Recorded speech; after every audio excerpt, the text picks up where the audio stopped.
الشیطان الرجیم بسم اللہ الرحمن الرحیم حسبان الحمدللہ اب یہ موجود ہے میدان عرفات کے اندر. یہ میدان عرفات ہے, آگے بھی ہے اور پیچھے بھی اور ادھر بھی. اور جو پیچھے پہاڑ ہے یہ والا پہاڑ ہے جبل رحمت والا پہاڑ. اس پہاڑ کے دامن میں حضرت آدم علیہ السلام اور اماں حوا علیہ السلام کی ملاقات ہوئی تھی. جب اللہ تعالیٰ نے ان دونوں کو جنت سے اتارا تھا ایک بھول کی وجہ سے. حضرت آدم علیہ السلام کو سری لنکا کے پہاڑوں میں, اماں حوا کو جدہ کی زمین پر, اور یہ ایک دوسرے کو کافی سال ڈھونڈتے رہے. اور حضرت آدم علیہ السلام جب یہاں پر پہنچتے ہیں تو اللہ پاک سے رو کر دعا مانگتے ہیں, ربنا ظلمنا انفسنا وان لم تغفر لنا وترحمنا لنکونن من الخاسرین. یہ بار بار دعا کرتے ہیں تو اللہ پاک ان کی دعا قبول کرتا ہے. دونوں کی ملاقات اسی پہاڑ کے دامن میں ہوتی ہے. اسی پہاڑ کے دامن میں یہیں سے دنیا کا سلسلہ شروع ہوا اور یہ پر ہی ختم ہونا ہے. اور اسی پہاڑ کے دامن میں اللہ کے نبی نے حج کا آخری خطبہ حجت الوداع اسی پہاڑ کے دامن میں دیا.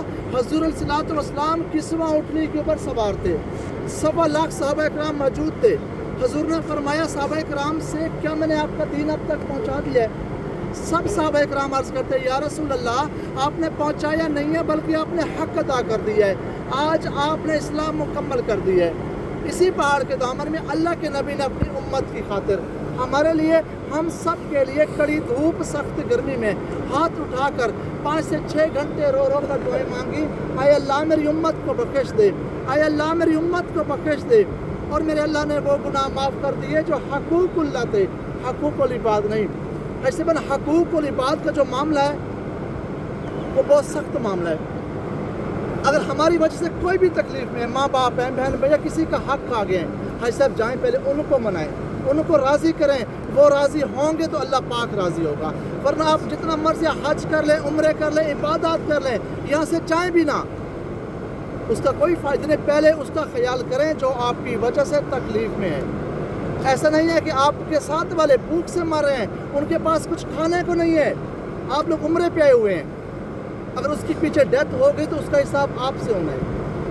میرے اللہ نے پہلے اس کا حساب لینا ہے, یہ نہیں. یہ بات کے معاملے ہیں پہلے حقوق العباد. حسبان ہم جتنا باتیں کر رہے ہیں اس کا کوئی فائدہ نہیں. پہلے اس کا خیال کریں جو آپ کی وجہ سے کوئی بھی تکلیف یا کسی کا حق کھا گئے.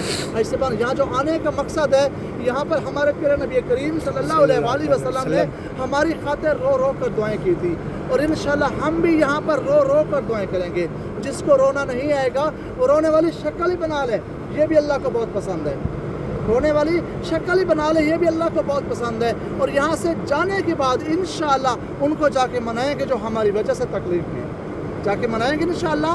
اپنے گروپ کے ساتھ ہیں, 40 لوگ ہیں, دیکھیں بات ہو جاتی ہے, کسی کی دل آزاری ہو جاتی ہے, ان کو منائیں, معافی مانگ لیں, خود معافی مانگ لیں. اور معافی مانگنے والا اللہ کی بارگاہ میں بڑا ہوتا ہے, چھوٹا نہیں ہوتا, اور نہ ہی عزت کم ہوتی ہے.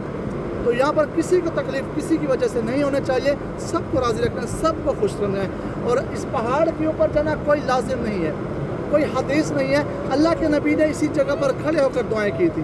حضرت آدم علیہ السلام بھی یہیں پر کھڑے ہو کر دعائیں کی تھی.